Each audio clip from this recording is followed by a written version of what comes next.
Hi everyone, Jane here. Thank you so much for watching today.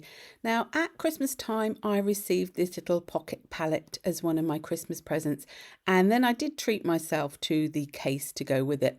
I also got these extra little sort of standard pans to replace because I wanted to change around the layout a bit. So here is the actual case. So I thought I'd make a little video because I asked you what you would like to see me look at first in my video. So we did the collage soup video first, and now I'm going to have a look at this pocket palette.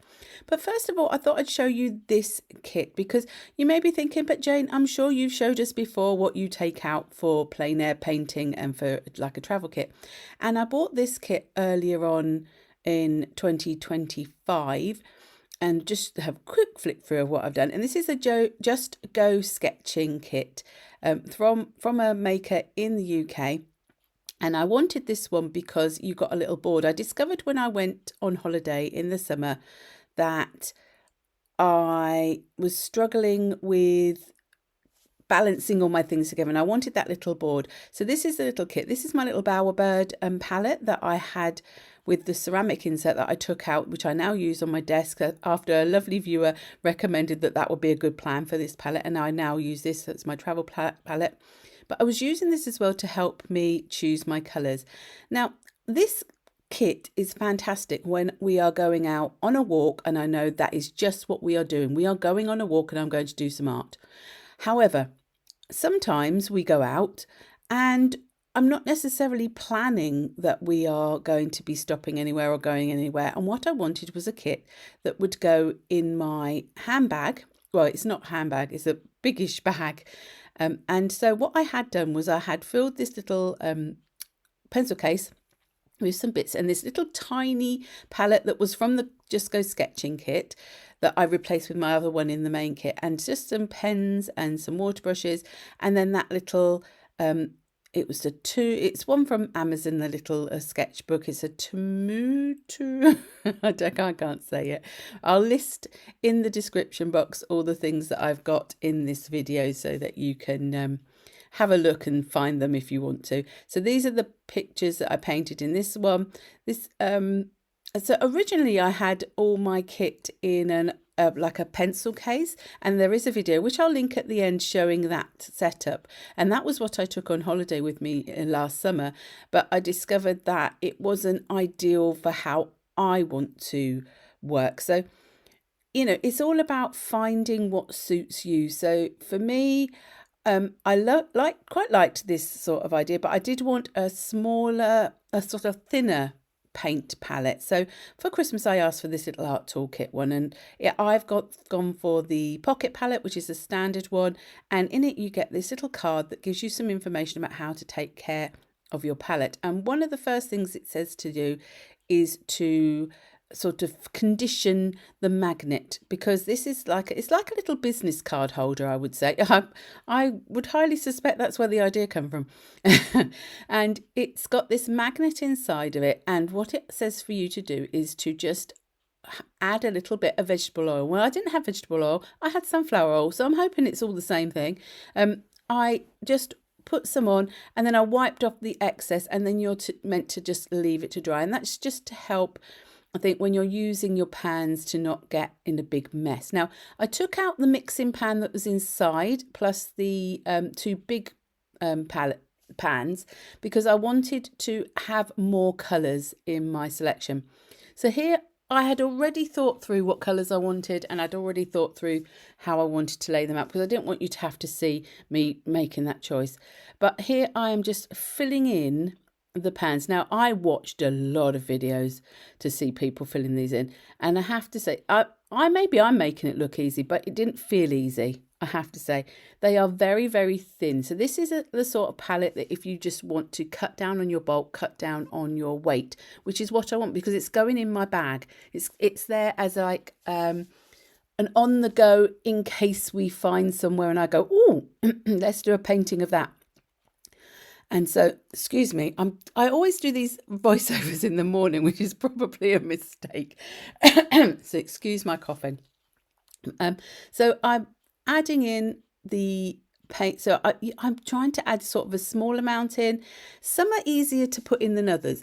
I found that some of the watercolour paints that I added, and I should add that I am using watercolour paints in these, were very runny, and that was actually difficult because they were coming out too quick. And then you get some that are really, really thick, and then they're hard as well, like to add in. Most of them didn't have much splitting of binders. I think this was just one of the few. I will go through the colours in a little while that I've actually chosen when I'm doing some swatching of this, so that you can see exactly what I chose.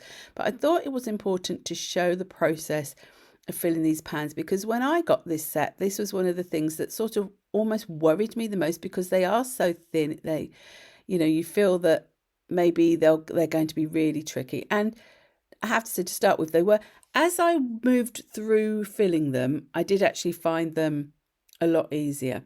Now, the decisions I made with regards to the colours were that there are some colours I know I won't use as much. I wanted a sort of split primary palette going on, in that I wanted to have those cools in the reds and the warms in the reds, the yellows and the blues, because just in case I ever wanted to mix colours. But I sort of sometimes went for things that maybe weren't the usual ones you would pick. But then I also wanted a lot of the colours that I know I'll use. So because I've already last year been going out and doing a fair bit of painting and sketching in the environment, I knew the colours that I used the most when I was out and about. So things like the buff titanium or titanium buff.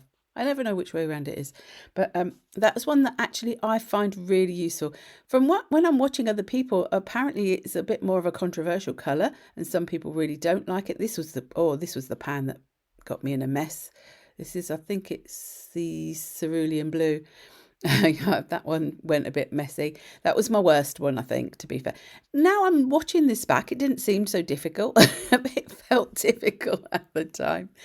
Now, I didn't have a warm blue, so I went for this indigo. Now, this is actually going to be changed, I've already decided, because when I was putting it in, I thought it was more blue than it turned out. So you'll see in a bit in my swatch, it actually is a lot more grey leaning. It's the Rosa Gallery Indigo, and I didn't really want it. So I have actually ordered an Idanthrene blue from Daniel Smith, which I will probably be replacing that colour with. I've forgotten where I was.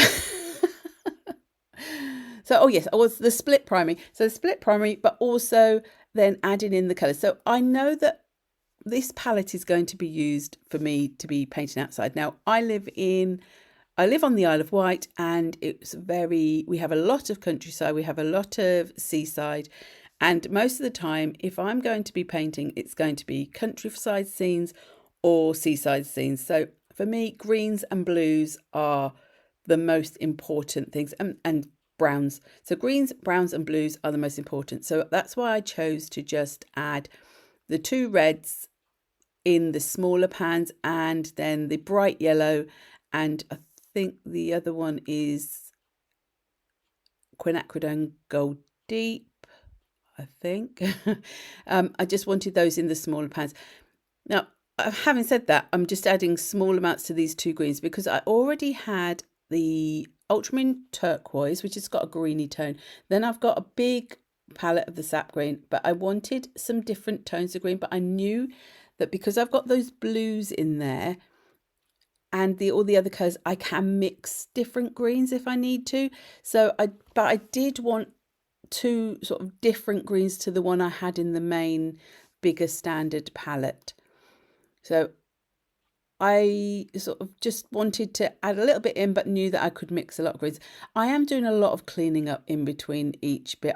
I'm trying to keep things as mess free as possible, more so that I don't mix my colours up when I am adding them. Now I am adding sort of like, I add a bit to one end and a bit to the other end, and then I'm using this pokey stick to just put the paint into the corners of each pan. Now some people use a cocktail stick, but because I've got the pokey tool there, I just use that and just wipe it in between each go, along with anything else I need to wipe off. And I just added, it's really hard when you've made a video a while ago and then you're trying to do the voiceover. I've got one big brown pan. So again, I've done the same as I did with the greens. I did one big brown pan and then I did two smaller ones of two different types of brown, because again, brown is a colour that you're going to be able to mix. Now this colour I'm just putting in, the Davys grey from Winsor & Newton, is probably my most surprising colour of all time. I've got this in my palette that I have been using anyway, and I thought, oh, I don't know if I even like this colour, but I actually use it so much, because also we have a lot of I do a lot of painting with historical buildings as well, because I like, if we go anywhere, I like to go to a castle. We got castle on the island, so it's a good one to use. So here I'm just giving you a quick measurement of the pans. I will pop, I think, the measurements on the screen for you, because you probably couldn't see that, but just to show you how thin they are, and just popping them in on the magnet. So I'm putting the top one. So I'd left these paints to dry for roughly 24 hours before I started moving them around. So they'd started to go solid. They probably weren't totally dry, and in particular a couple of the colours are a lot stickier. Now I should say it's a mixture of Rosa Gallery and Daniel Smith that I'm using in this paint palette, and I'd got this little Funto watercolour book. I bought them in a pack of 2, and then I gave one to my daughter for Christmas with some paintbrushes and paints. And I just drew out a picture of the palette on my first page. I like to have that because it's a handy thing to have. So the first colour you saw was Buff Titanium by Daniel Smith. Now I'm alternating around so that I don't contaminate. The next one I did was the Bismuth, I'm not sure, yellow, Bismuth yellow from Daniel Smith. Then the third colour was the Madder Rose from Rosa Gallery. Then it was Cerulean Blue from Rosa Gallery. This one is Sap Green from Rosa Gallery. And then this one is Royal Brown from Rosa Gallery. You can see there was a lot of Rosa Gallery. I've recently bought quite a lot of their paints. This one is the Davys Grey by Winsor & Newton. And you can see it's like a greeny toned grey, but I really enjoy it. This next one is I can never say this name. I always want to say Aureoline, but I don't think that's how you say it. Aureoline, Rosa Gallery. And then we have got Nightfall Violet from Rosa Gallery. I did want to put some kind of purple in as well, just because it's good for shadows and things as well. This one is the Indigo by Rosa Gallery. I've got a lot of Rosa Gallery actually, haven't I? Maybe I'm just leaving the Daniel Smith to last. This is the one that dried a lot grayer than I wanted. Now this one is Ultramarine Turquoise. This is by Daniel Smith. This is one of those beautiful colours that I just couldn't resist having in. We don't really have like Caribbean type seas here, but I can always hope.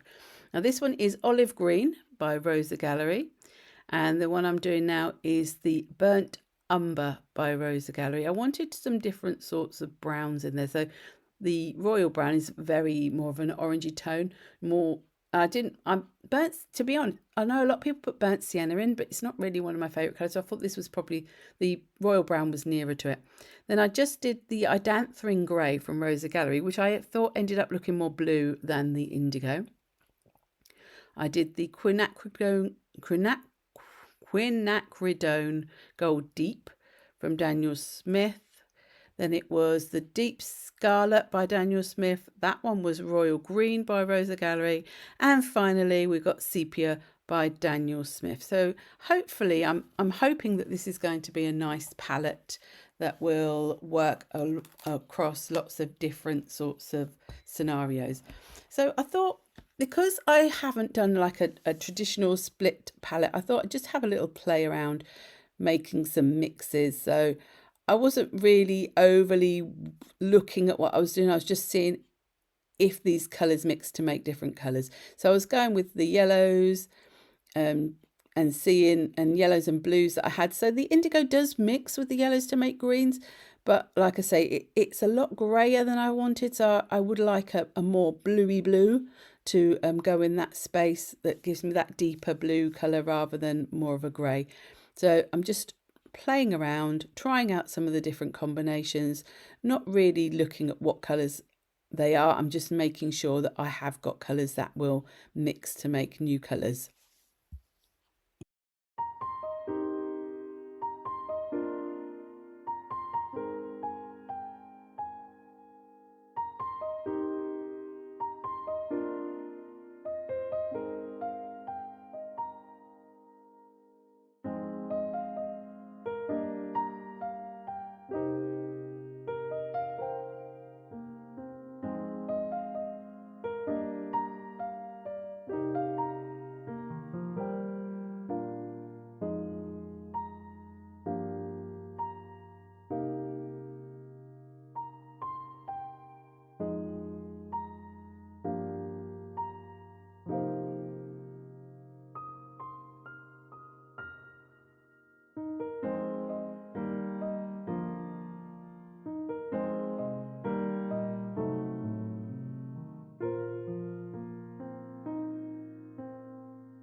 So I was happy that I could mix quite a few different colours from that selection. Now I wanted to just show this little pocket palette pouch. I don't know if it's called a pocket palette pouch. Now this, in the back of the little watercolour sketchbook, there is a little pocket, a little plastic pocket to put things in. So I've just put the information about the watercolour sketchbook in there. It is 100% cotton, by the way, and it just fits nicely in that little pouch. Now I've got these few little, it's like a ruler and a protractor and a set square, and it's just for drawing lines and angles and things if I need to, curves.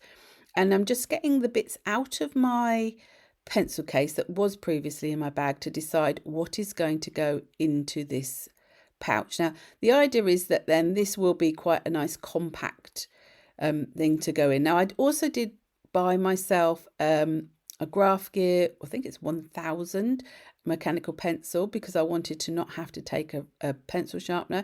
So that and my Tombow pen, I can't say the name, I just chose one to go in. And I've got these little water brushes fit better in this than they do in my Ghost, than the Derwent ones do in this. I felt that I put one Derwent one in, but I felt that I wanted to have more, and so I put the smaller ones in.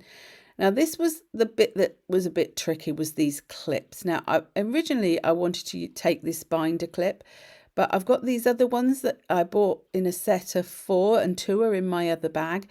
They are a bit of a pain in this bag, to be honest, but they do just about fit eventually. So I decided to just go with the 2 sort of board clips rather than the actual more of the bulldog clip. So I always have to have some kitchen towel in there. I was debating whether I wanted the little Just Go sketching kit palette in there as well. I can't remember if afterwards I managed to fit that in. I did have a play around afterwards and added more things in that I could, or that binder clip just wasn't going in. It just didn't want to work. So it's just trying to find a way of fitting as many things in. See, that palette fits really nicely there, but then it was a bit of a, oh no, they did fit in. I did fit it all in. Hooray! I'll have to have a look and see what I've actually got in there now. So that was more or less how I have managed to put my my whole pocket pouch palette thing together, but just showing you here how my intention is to use this. So because I haven't got the board, because that's in the other oh, that wasn't quite dry, that paint. That's in the other kit. I'm debating whether I want to get another little board that I can then attach to it, and then the palette would just stick on the magnet, but I don't know. But that's my pocket palette. So I hope you enjoyed that. Here is a list of my lovely super supporters, and thank you ever so much for watching. Do please give it a like if you enjoyed, and subscribe if you haven't already. That would be fantastic. And until the next time, bye bye.